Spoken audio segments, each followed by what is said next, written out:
Hello. If you can handle complex projects at work, you can manage difficult stakeholders, and you can keep multiple plates spinning all day, but you still find yourself in a standoff with a biscuit tin at 8 p.m, then you're about to discover why. And no, the answer isn't another round of go for a walk instead, because if that worked, we would all be excellent marathon runners by now. Or would you be a marathon walker? Anyway, it doesn't matter. If you're watching this, you probably know exactly what I mean by all of that. You're superwoman to the outside world, you're capable, you're organised, and you can handle pretty much anything that work throws at you, but somehow all of those professional skills, they seem to vanish the moment you walk through that front door. In this video, I'm going to show you something fascinating about your brain's evening chemistry that explains exactly why this happens. And once you understand this, you will never look at your eating patterns the same way again, I promise. And if you're thinking, oh my God, here's another video about creating evening routines and setting boundaries, don't worry. This isn't about that. It's about understanding what actually happens in your brain after 6 p.m. and why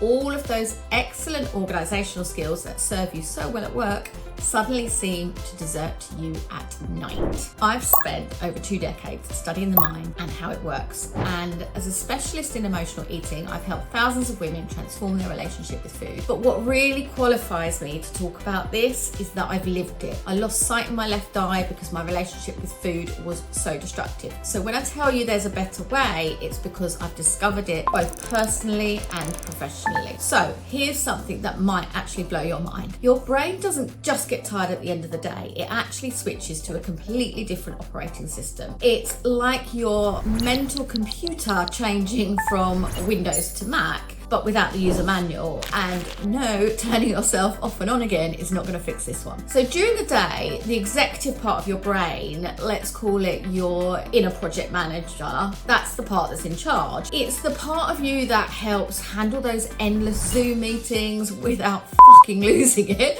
navigating office politics like a pro, keeping all of those plates spinning without dropping any. It's that part of your brain. But by the evening, something fascinating happens to that brain chemistry. It's like your mental filing system gets completely and utterly reorganized. All of those brilliant strategies that you use at work, the planning, the organizing, the problem solving, they're suddenly filed under too complicated.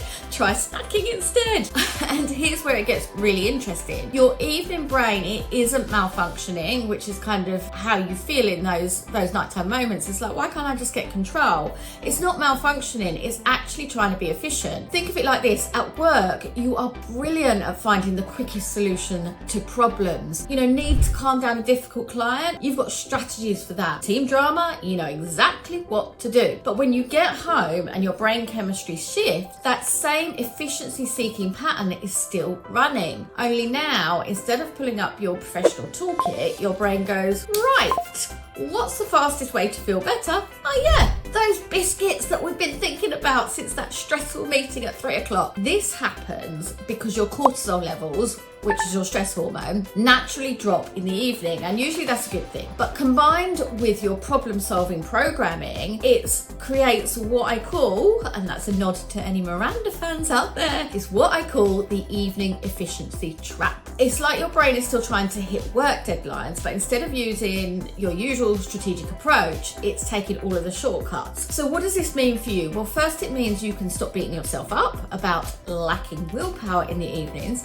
Your brain is literally running on different chemistry after 6 o'clock. But more importantly, once you understand this pattern, you can start working with your brain's evening programming instead of against it. And here's what's fascinating. Just like you wouldn't try to run complex work projects at midnight, and if you do, my God, you need to get a different job.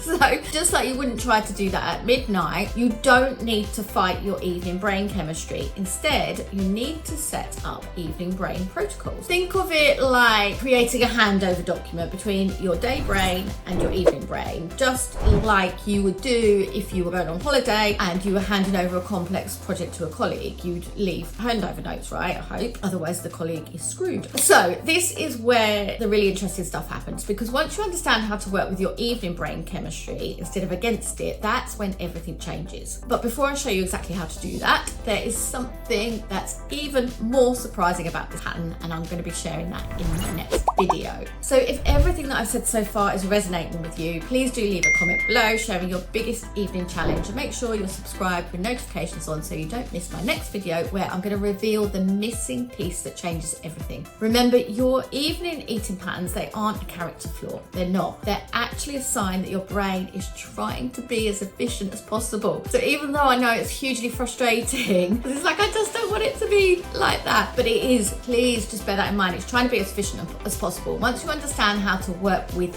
that part instead of against it, everything changes. So tune in next time where I'll be revealing more on this subject. But for now, see you later.